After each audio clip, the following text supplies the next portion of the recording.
Friends, welcome to another Mercy Moment and Emery episode. I am so glad you decided to join me right now as we unpack what it means to truly release, as we continue our journey on the rhythm of restoration. This step is the foundation of restoration, friends. I found that much of life is a battle to either release or to try and control. How often do I find myself in a situation and I'm trying to make things happen or different when the freedom and the healing is in the place of surrender, when I let go of what I think should be and embrace what is. I don't know about you, each of you friends, but I know we all have been through a lot in 2020 and 2021. These were years packed with transition after transition, fear, turmoil, frustration, misinformation, distrust, weariness of each other because of sickness.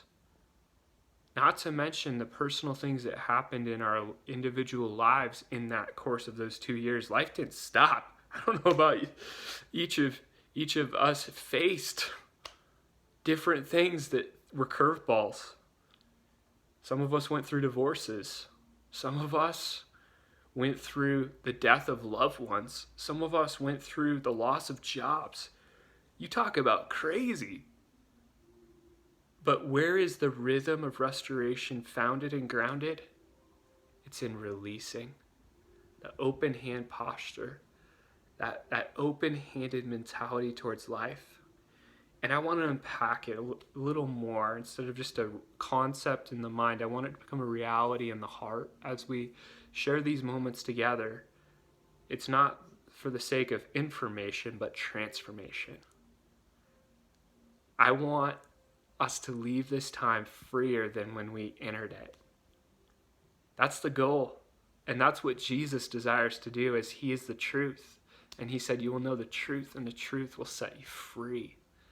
And all throughout the scripture, it is modeled surrender, that releasing, that open-handed, that releases an open heaven, that produces restoration wherever we go. When we're a catalyst of open-handed living, releasing well and releasing fully, we can then receive something gloriously new. And it's so easy to hold on to what we have because it's familiar. And familiarity can connect us in unhealthy ways to things that are toxic and not beneficial in our lives. Holding on to the old hinders us from embracing the new. Holding on to the old hinders us from creating and engineering the new. Holding on to the old gets us stuck. I don't know about you guys. I think we all want to live in a place of freedom, to step into the new and embrace it. Not going back to what it was or what I wanted, but what is and what will be. It opens potential and opportunity. And for the journey that I took, friends, that birthed this series, Jesus led me to release my failure in a lot of different areas.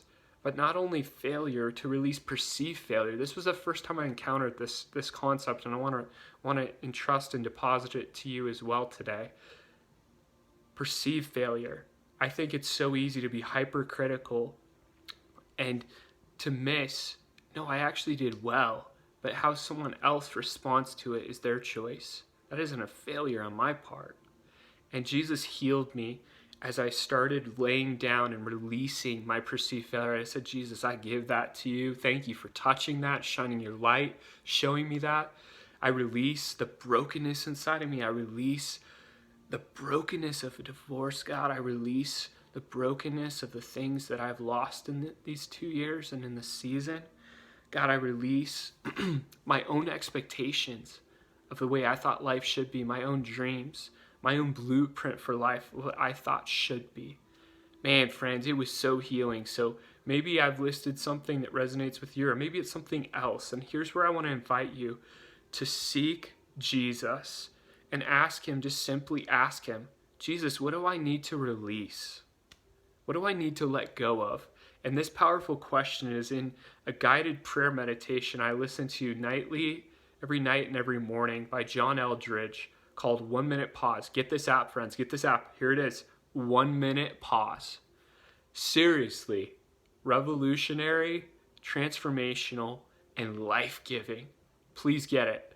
But one of the questions he asks often in the different prayers and meditations is, Jesus, what do I need to let go of? And then he'll say, linger here. And I want to invite each of us today, let's linger there. What do we need to let go of? Because when we have open hands, we then can receive the new. Until next time, friends, onwards and upwards with grace and grit.